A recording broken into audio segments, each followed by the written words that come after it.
uma satisfação muito grande estar participando desse grupo, desse estudo, desse livro, que é magnífico.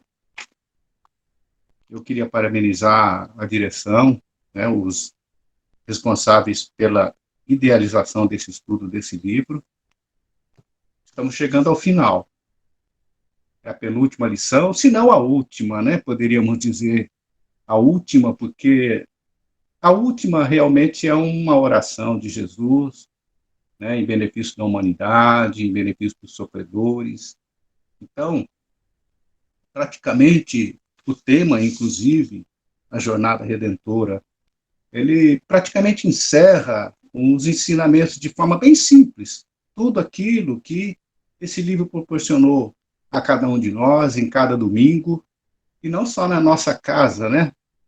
No nosso centro, mas também na casa de Pedro, né? Que, segundo nós aprendemos, foi a realização do primeiro evangelho no lar, que nós acompanhamos durante a leitura desta obra. Então, a jornada redentora, no meu entendimento, ela vem encerrar praticamente todos esses ensinamentos que nós aprendemos durante aquela reunião íntima que Jesus realizava com os seus amigos quando retornava da caminhada, retornava dos ensinamentos. E ali eles questionavam o mestre a respeito das dúvidas, porque muitos ficavam sem compreender, na realidade, o que Jesus estava querendo dizer. Na verdade, eu entendo que esses homens, eles eram fiéis, disciplinados, mas não eram pessoas cultas. Eles eram trabalhadores, braçais, mas que acreditaram naquele homem que de repente chega e te convida para acompanhar. Imagine como deveria ser uma situação dessa, alguém chega para você e fala, deixa tudo e me acompanha na pregação, alguém que aparece de repente. Então, a jornada redentora nos traz pontos significativos desses encontros. E vamos fazer então a leitura dessa obra, dessa página, para que a gente possa estar mais atentos aos detalhes que ela já nos fornece. A jornada redentora. Aberta a doce conversação da noite, em torno da boa nova, a esposa de Zebedeu perguntou reverente, dirigindo-se a Jesus: Senhor, como se verificará a nossa jornada para o reino divino? O Cristo pareceu meditar alguns momentos e explanou: Num vale de longínquo país, alguns judeus, cegos de nascença, habituaram-se à treva e à miséria em que viviam, e muitos anos permaneciam na furna em que jaziam mergulhados. Quando o iluminado irmão de raça por lá passou, e falou-lhe da profunda beleza do Monte Sião, em Jerusalém, onde o povo escolhido adora o Supremo Pai. Aqui nós já podemos fazer uma breve interpretação de um vale de longínquo país. Nós podemos nos situar como sendo esses moradores de há muito tempo, e que de repente recebe a visita de alguém que nos traz informações de um lugar sublime. E naquele tempo, inclusive, nós éramos realmente cegos de espírito, cegos de entendimento, cegos de tudo. De onde essa cegueira, as ilusões materiais primitivas que nos fortaleciam muitas vezes nas necessidades daquilo que era necessário para a preservação da vida, a preservação da espécie, que em bons momentos eles foram úteis. E ao longo do tempo, aquilo tudo foi permanecendo no nosso coração, permanecendo na nossa mente, E continuamos cegos durante muito tempo, porque não tínhamos a visão espiritual. E, de repente, chega um irmão nosso, porque Jesus é um nosso irmão de raça. Somos todos irmãos em Deus. E Jesus é o nosso irmão. Ao lhe ouvirem a narrativa, todos os cegos experimentaram grande comoção e lastimaram a impossibilidade em que se mantinham. O vidente amigo, porém, esclareceu-lhe que a situação não era irremediável. Se tivessem coragem de aplicar a si mesmo determinadas disciplinas, com abstinência de variados prazeres de natureza inferior, a que se haviam acostumado nas trevas, poderiam recobrar o contato com a luz, avançando na direção da Cidade Santa. Então, se nós tivéssemos a capacidade do entendimento para que deixássemos a treva onde estávamos habituados e aceitássemos a clareza da luz que o Mestre estava trazendo naquele instante, nós poderíamos, aos poucos, ir caminhando em direção a esse reino. A maioria dos ouvintes recebeu as sugestões com manifesta ironia, assegurando que os progenitores e outros antepassados haviam sido igualmente cegos e que se lhes afigurava impossível a reabilitação dos órgãos visuais. Um deles, porém, moço corajoso e sereno, acreditou no método aconselhado e aplicou-o. Aqui é interessante porque Jesus usa o termo moço corajoso. Nós poderíamos estar nos referindo, né, ao homem novo, dando lugar ao homem velho. Ele não se referiu a um velho que aceitou aquelas palavras, mas ele estava se referindo ao moço corajoso. Entregou-se primeiramente às disciplinas apontadas. E depois de 4 anos de meditação, trabalho intenso e observação pessoal da lei, com Jesus e preces, obteve a visão. Quase enlouqueceu de alegria. Em êxtase, contou aos companheiros a sublimidade da experiência, comentando a largueza do céu, a beleza das árvores próximas. Contudo, ninguém acreditou nele. Não obstante ser tomado por demente, o rapaz não desanimou. Agora enxergava o caminho e conseguiria avançar. Isso me lembra a história do peixinho vermelho, uma lenda egípcia. Vocês se recordam? Todos têm conhecimento dela? É muito interessante. Para quem não sabe, né? Essa lenda ela já foi adaptada de muitas maneiras, né? Mas ela é uma lenda egípcia, pelo que eu pesquisei, e diz que num lago, até barrento, viviam muitos peixes. E aquele ambiente do lago era a única coisa que eles conheciam. E eles viviam peixes gordos, pachorrentos, né? Mas no meio desses peixes todos, havia um peixinho vermelho, meio rebelde, aquele que não se conformava com tudo, alguma coisa deveria ter de diferente.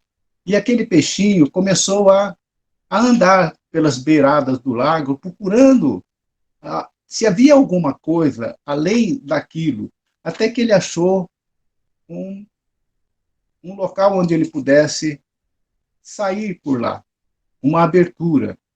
Ele passou por aquilo ali e caminhou pelas águas do rio, até que ele desaguou no mar. Quando chega no mar, ele encontra aquela infinidade de peixes diferentes, muita comida, tudo muito bonito, a água muito boa, E o peixinho ficou entusiasmado. E o que que o peixinho faz? Eu não vou ficar aqui e deixar os meus amigos passando aquela dificuldade. Vou até lá avisar a todos que existe um lugar bonito, um lugar melhor para se viver, que não falta alimentação. E o peixinho retornou, voltou de novo ao lago e contou a novidade. Mas os peixes riram dele, não acreditaram, acharam que ele era um demente, que ele era um louco. Onde já se viu? O mundo é esse aqui, não existe nada além.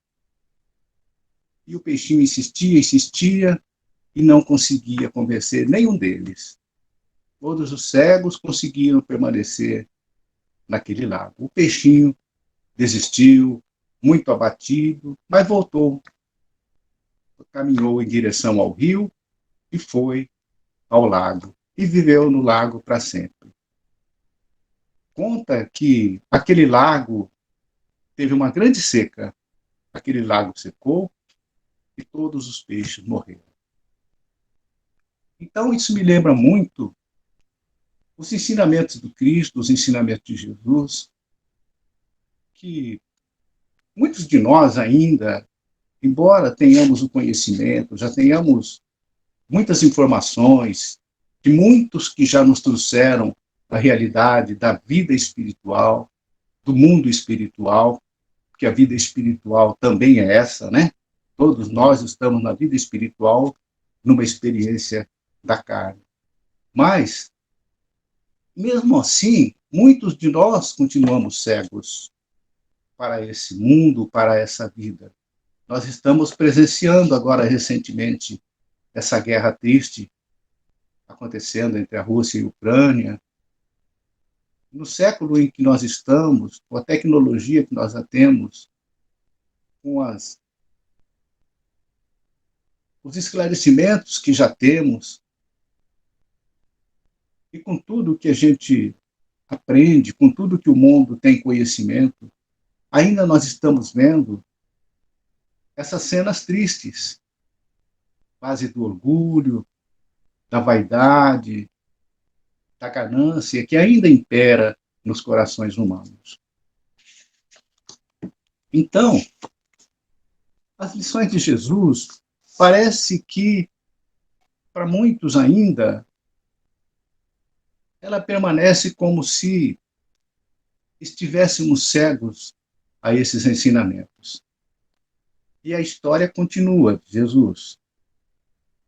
Ausentou-se então o peixinho do vale fundo, mas sem qualquer noção de rumo. Ausentou-se o peixinho, ó, entrei no peixinho de novo, né? Mas não é, aqui já não é o peixinho. Ó. Ausentou-se do vale fundo, mas sem qualquer noção de rumo, vagueou dias e noites em estado aflitivo, atacado por lobos e víboras, em grande número. Usava maior cautela, reconhecendo a própria inexperiência. Aqui nós podemos também interpretar como se nós já estivéssemos saídos daquele vale fundo, da ignorância completa, e já recebido talvez um pouco de luz, e mesmo assim vagueando sem rumos, desnorteados ainda, mas já com algum conhecimento à nossa frente. Atacado por lobos e víboras em grande número, usava a maior cautela, reconhecendo a própria inexperiência, até que em certa manhã, abeirando-se de um esconderijo cavado na rocha para colher mel silvestre, foi aprisionado por um ladrão que lhe exigiu a bolsa.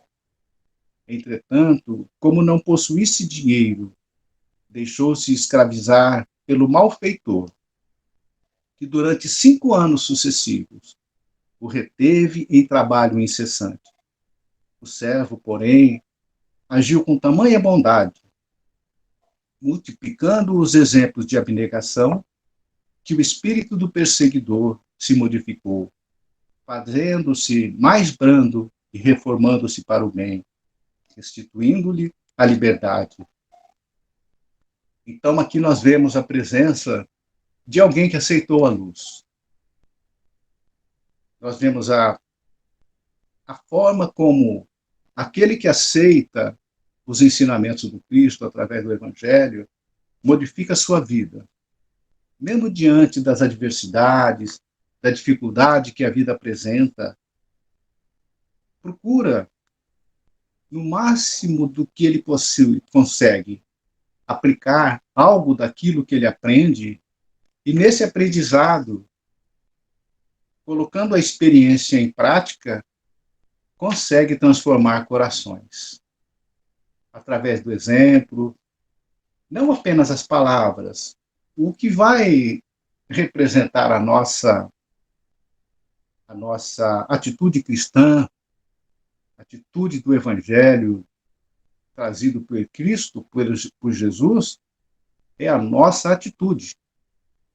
Somente palavras não resolvem, porque muitos têm palavras bonitas, palavras lindas, mas o coração ainda continua ferindo, continua preso ao orgulho, à vaidade.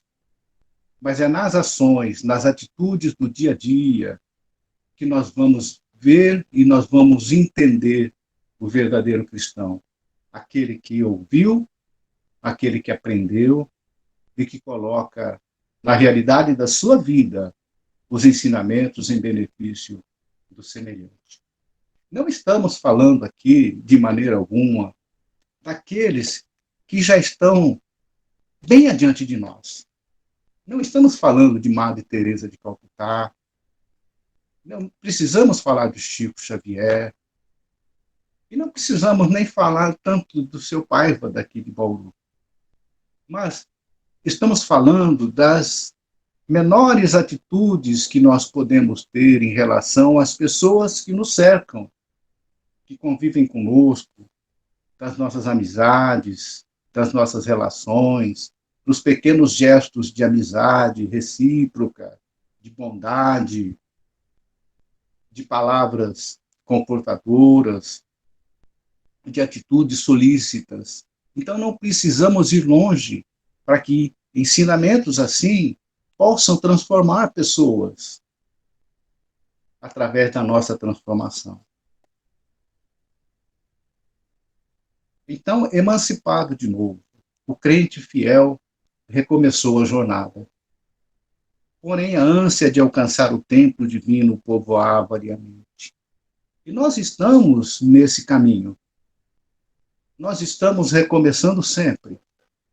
A cada encarnação, nós vamos progredindo, porque ninguém regride, nós vamos evoluindo, nós vamos modificando comportamentos. Então, em cada recomeço, é aquela esperança que o nosso coração busca, para que nós que acreditamos e entendemos, aceitamos que os ensinamentos de Jesus é aquilo que precisa nos conduzir ao reino divino, possamos colocar em prática, dentro dos nossos limites, porque nós ainda erramos muito, mas não podemos nos culpar por isso, porque sabemos que muitas coisas nós também acertamos.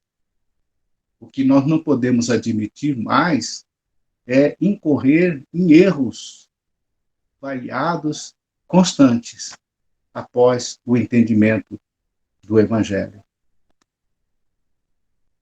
Pôs-se a caminho, distribuindo fraternidade e alegria, com todos os viajores que lhe cruzassem a estrada. Mas atingindo um vilarejo, onde a autoridade era exercida com demasiado rigor, foi encarcerado como sendo um criminoso desconhecido. No entanto, sabendo que seria traído pelas próprias forças insuficientes, caso buscasse reagir, deixou-se trancafiar até que o problema fosse resolvido, o que reclamou longo tempo. Nunca, entretanto, se revelou inativo no exercício do bem, na própria cadeia que lhe feria a inocência. encontrou vastíssimas oportunidades para demonstrar boa vontade, amor e tolerância, sensibilizando as autoridades que o libertaram, enfim.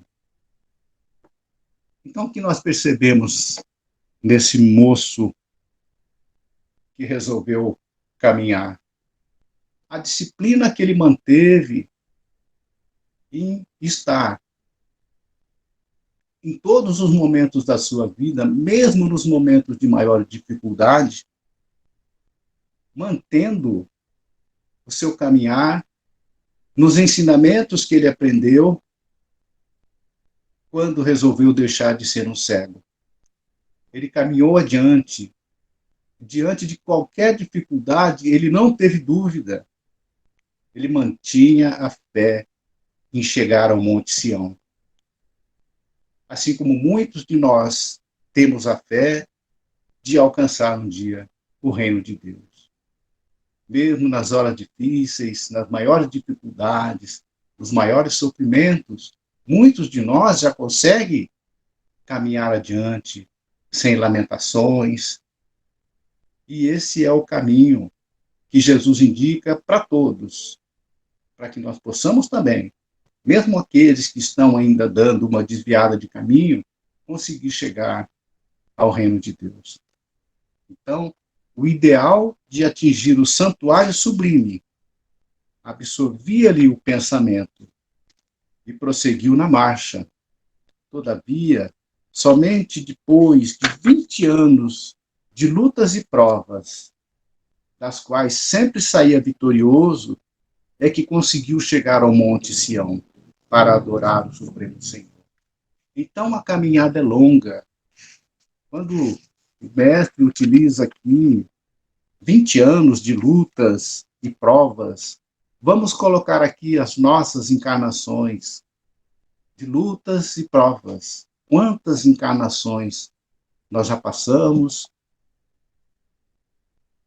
com lutas e provas, aflições, sofrimentos. E a cada momento desse que nós conseguimos manter a esperança, manter a fé viva e caminhando adiante, é sempre um passo a mais. Um passo que não tem retorno. Porque quando nós conseguimos alcançar alguma virtude, nós não perdemos mais. Então, no estudo desta noite, dessa lição, esse moço utilizou a esperança de chegar ao reino, de chegar ao Monte Sião. Usou a paciência, a disciplina, a coragem, a tolerância, tudo aquilo que nós aprendemos no Evangelho de Jesus, nas lições do dia a dia. Por isso que, no começo, nós dissemos que é praticamente, essa lição, é basicamente um resumo de toda a lição que o mestre ensina através do Evangelho. A prática da tolerância, a prática do perdão, da resignação, da disciplina, do entendimento. Isso resume-se no amor. Então, por isso que eu acho essa lição como definitiva nessa busca de entendimento de tudo que Jesus realizou durante esses evangelhos que ele fazia na casa de Pedro. Então, o mestre interrompeu, vagueou o olhar pela sala silenciosa e rematou: assim é a caminhada do homem para o reino celestial. Com lutas, com provas, com desafios, e, acima de tudo, com todo esse amparo espiritual que, com certeza, todos nós temos para que a nossa caminhada possa ir um pouco mais forte, com alento. Antes de tudo, diz Jesus, encerrando, né? É preciso reconhecer a condição de cego e aplicar a si mesmo os remédios indicados nos mandamentos divinos. alcançando o conhecimento, apesar da zombaria de quantos o rodeiam em posição de ignorância, é compelido a marchar por si mesmo. Quantas vezes nós marchamos sozinhos, né? Porque a dor de cada um é só aquele que sente. Por vezes nós falamos, puxa, aquela pessoa aprende tanto, ouve tanto, e não toma jeito. Mas somente ele sabe a dor que sofre. Quanto deve ser difícil caminhar ouvindo as lições e a dificuldade na realização das obras. Quantas pessoas assim? Somente aquele que sofre sabe a dor que sente. Alcançado o conhecimento, apesar da zombaria, quantos o rodeiam em posição de ignorância, é compelido a marchar por si mesmo, e sozinho, quase sempre, no escuro vale terrestre, para o monte da claridade divina, aproveitando todas as oportunidades de servir. Todas as oportunidades de servir, nós podemos dizer que elas acontecem para nós praticamente 20 horas por dia, 17 horas por dia, né? Vamos colocar 8 horas dormindo e o resto tudo acordado, das 6 às 10 da noite. Quantas oportunidades aparecem na nossa vida? São as nossas provinhas para que a gente consiga demonstrar o conhecimento adquirido na prática do nosso dia a dia. Lições pequenas, como aquelas que nós podemos realizar, como nós comentamos até anteriormente, no trato com as pessoas, uma palavra amiga, um favor que nós prestamos a alguém, um agradecimento. Como é gostoso a gente acreditar e saber que nós temos atitudes de bondade que fazem com que aqueles que convivem conosco possam se sentir bem, se sentir acolhido. Quantas pessoas eu tenho no meu convívio com as quais eu posso dizer que eu admiro pela bondade. É esse esforço que a gente também precisa fazer, e quantos de nós já fazemos, logicamente, de sermos bons, o máximo que pudermos, para que as pessoas possam ter boas ideias a respeito de cada um de nós, bons pensamentos, bons sentimentos. Todas as oportunidades de servir indistintamente, ainda mesmo aos próprios inimigos e perseguidores. É a história do nosso homem novo, que Jesus contou. Então, quando o seguidor do bem compreende o dever de mobilizar todos os recursos da sua jornada, em silêncio, sem perda de tempo com reclamações e censuras, que somente denunciam a inferioridade. Olha que coisa interessante. Reclamações e censuras denunciam a nossa inferioridade. Então estará em condições de alcançar o reino dentro do menor prazo, porque viverá plasmando nas próprias asas para o voo divino, usando para isso a disciplina de si mesmo e o trabalho incessante pela paz e pela alegria de todos. Então, em cada processo de vivência que nós estamos realizando, familiar, profissional, de amizade, dependendo de como nós estamos nos comportando, nós estamos plamando as nossas asas para esse voo em direção ao reino divino. É esse o nosso compromisso com o Mestre, porque nós temos um compromisso assumido com Jesus. Porque ele colocou em nossas mãos a construção do reino de Deus. Ele conta com cada um de nós para que essa construção se realize. E ele acredita que todos nós vamos conseguir, porque ele disse também que nenhuma ovelha se perderá. Então, ele assumiu esse compromisso conosco, porque nós vamos conseguir caminhar. Mesmo que muitas vezes nós tenhamos que caminhar através da dor, mas que o caminho vai ser prosseguido, isso vai. Ninguém vai interromper. É o destino nosso. A luz do alto, nada vai impedir que nós consigamos chegar até lá. Tem uma lição muito interessante na obra Fonte Viva,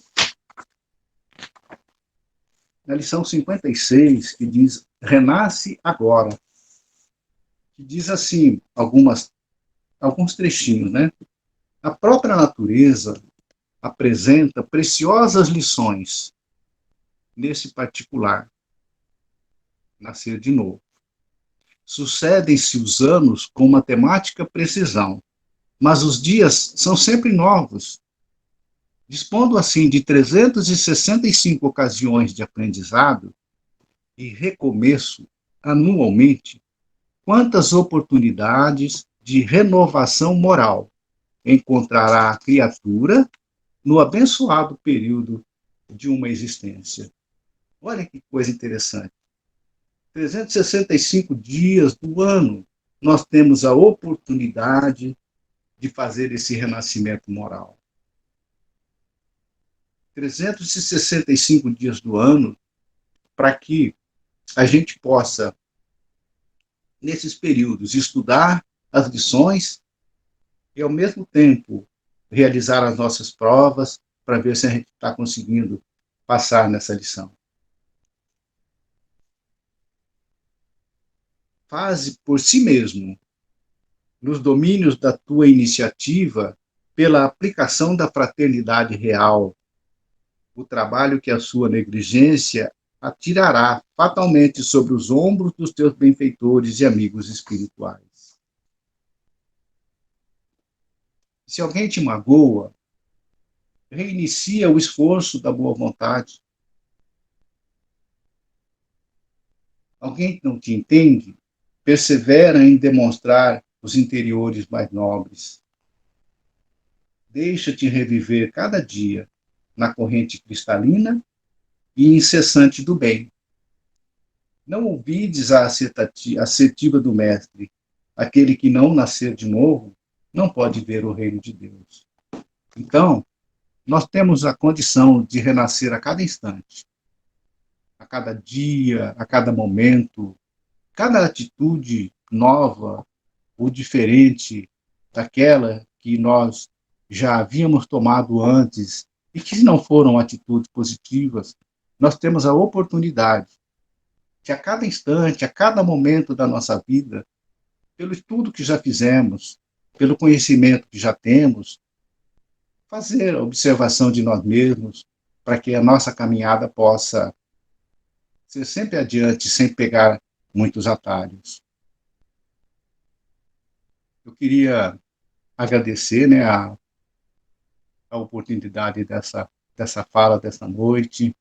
Queria parabenizar de novo, né, a direção da casa, que foi muito feliz na escolha dessa obra, né?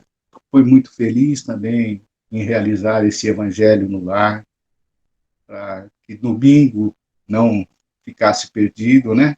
E sempre tem as atividades no Vicente. E agradecer a todos pela compreensão e pela participação que eu tive em todo esse estudo. Um grande abraço a todos e tenhamos um final de domingo muito feliz.